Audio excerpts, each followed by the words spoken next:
I get up and I do what I have to do, and sometimes it doesn't work, sometimes it does, but whether it does or it doesn't, I feel like I'm doing what I should be doing. And I've got more confidence, I guess, in the last couple of years than I had when I first started. How much confidence can you have when you first start as a stand-up comic? First of all, you got to be a very sick, insecure individual to begin with to even do something like that. There's got to be something a little wrong with it. And a person who really is funny, I'll tell you something about comedians. The ones who are really funny are very insecure and have no confidence in themselves. Because a person who really is funny does not have a lot of confidence, or they wouldn't be funny. They're funny out of nervousness, out of fear.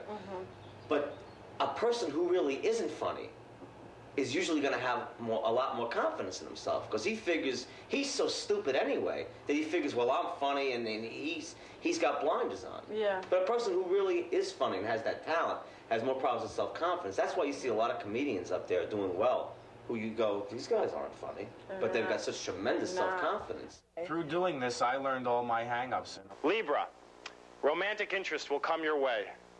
A great month for sex. Love is on the horizon. This does not apply to Bruce Smirnoff. It's easier for me to accept criticism than it is adulation. It's very hard for me to handle the fact that people like me. That's harder than people hating me. People hating me is understandable. Yeah.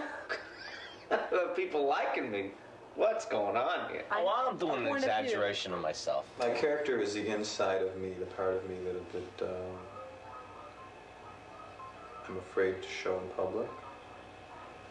All the vulnerabilities and the fears and the quirks, almost autistic-like quirks, and by that I just mean physical movements and tones of voice and things like that are socially unacceptable and inappropriate on the street, are not only acceptable and inappropriate, but rather amusing, entertaining, and useful on stage. So all those things that I have to hold back interacting with normal human beings in the normal course of life and business, I let them all out on the stage. To make someone laugh is the hardest thing in the world to do. And to make thousands laugh all at the same time is very difficult. And it's a challenge, and the more you do well, the more you feel better about yourself that you're meeting this challenge and you're a worthwhile person. What you're doing especially is good, evoking laughter. So therefore you have, as you go along, you have a better mental image of yourself, more respect for yourself. So in that sense, you could say that portraying characters, playing other characters, particularly one in particular, for a long time, helps you get perspective on yourself, perspective on your life. It's also a form of therapy for me, you see, because in the process of the show, I do all that vulnerable, instinctual stuff, this sort of helplessness and the confusion about relating to the world that children or the internal child really encounters. I do that on the stage and really feel it, really have a broken heart and confused and everything on the stage, and then it resolves itself, and then I get applause.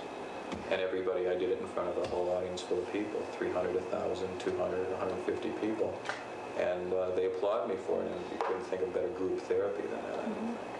I'm on this TV show that's on, I'm not on it every week, I'm on it almost every week, but it's on real late at night. It's not, hasn't really given me that much exposure.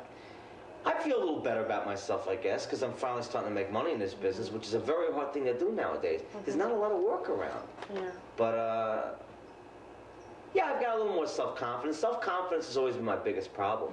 I know so many things now that if I wasn't in show business now, if I had made this grow, not through show business, if I was in like the leather appliance business or something, you know, and I was 25 years old and I had been in therapy for 5 years, and I reached the same point with this, getting rid of the self-destruction and learning the sensitivity and all that, yeah, I would never join show business, because it's completely the opposite. The reason why actors and performers have to constantly psychologically grow more positive is because there's a cancer of, and I use that word, it's not a good word, but there's part of show business which is like a cancer, man. It just constantly eats at you. I hung tough and I stuck with it because I realized it's the one thing I should really be doing.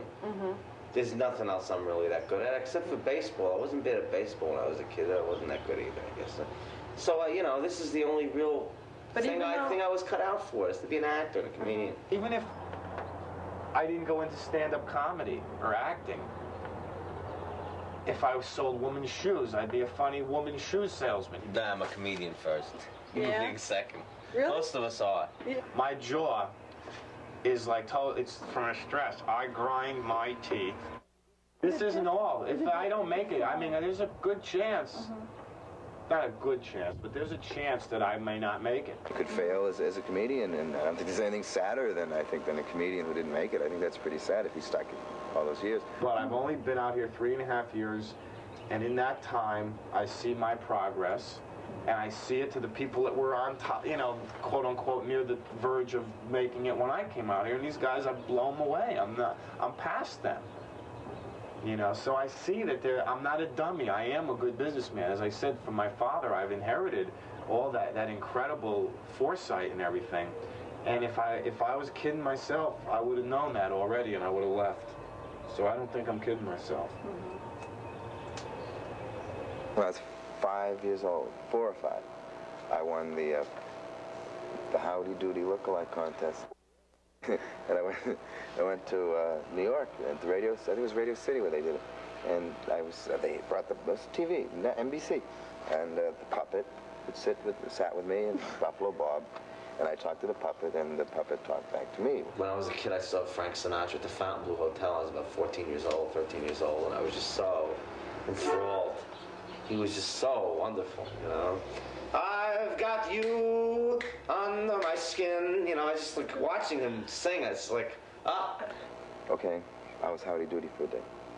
Okay. Which didn't help me out too much later on in life because it went right to my head. And Did it as really? I was older, in my early 20s, I'd be at a job interview, they'd say, well, what have you done? And I'd say, I was Howdy Doody for a day, and they just kind of said, was that just one day? I'd say, yes, just one. And I believe I have some good ideas, some big ideas. I have some small ideas too, but the big ideas,